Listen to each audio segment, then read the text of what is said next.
Welcome to the Stronger American Daily Health and Fitness Brief, where we go over the latest health and fitness research, tackle one injectable peptide a day and the supplements that work synergistically or have similar impacts, and cover one muscle each day, expanding your knowledge and know-how.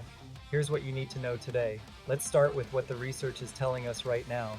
A 2024 study found that patients with chronic fatigue syndrome had significantly lower levels of the mitochondrial-derived peptides humanin and MOTSC compared to healthy people.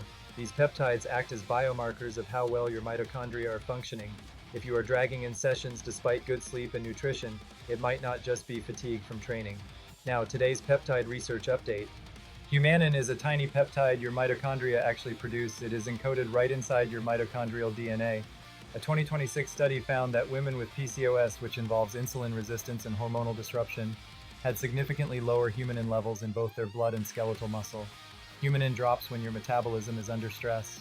The practical takeaway is that consistent training, keeping your insulin sensitivity high, and reducing chronic inflammation are your main tools for keeping humanin production where it should be. And here are the supplements that support the same pathway. No prescription required. CoQ10 at 200 to 400 milligrams daily supports the mitochondrial machinery that produces humanin in the first place, and is especially important for anyone over 40 or on statins. Berberine activates the same cellular energy sensor that drives mitochondrial health and directly improves insulin sensitivity, which the new research identified as a key factor in humanin levels.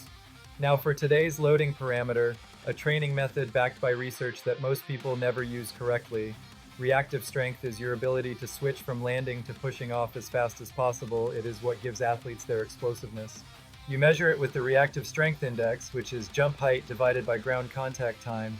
A 2023 meta-analysis found that plyometric jump training produced large improvements in this quality in adult athletes. The practical application is depth jumps from a 30 to 45 centimeter box with a ground contact time target under 250 milliseconds, done 1 to 2 times per week after a solid strength base is already in place. And finally, today's muscle of the day, extensor digitorum communis. The extensor digitorum communis is the main muscle that extends your fingers, and it originates right at the lateral epicondyle, the same spot where tennis elbow develops. Most gym programs completely ignore it, even though it plays a role in every grip, carry, and pulling movement.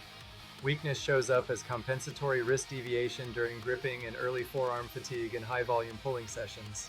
The simplest way to train it is pronated wrist curls and resistance band finger extensions. Share and subscribe for more daily health and fitness briefs. Visit StrongerAmerican.com for more and sign up for our weekly newsletter. Train hard, live strong.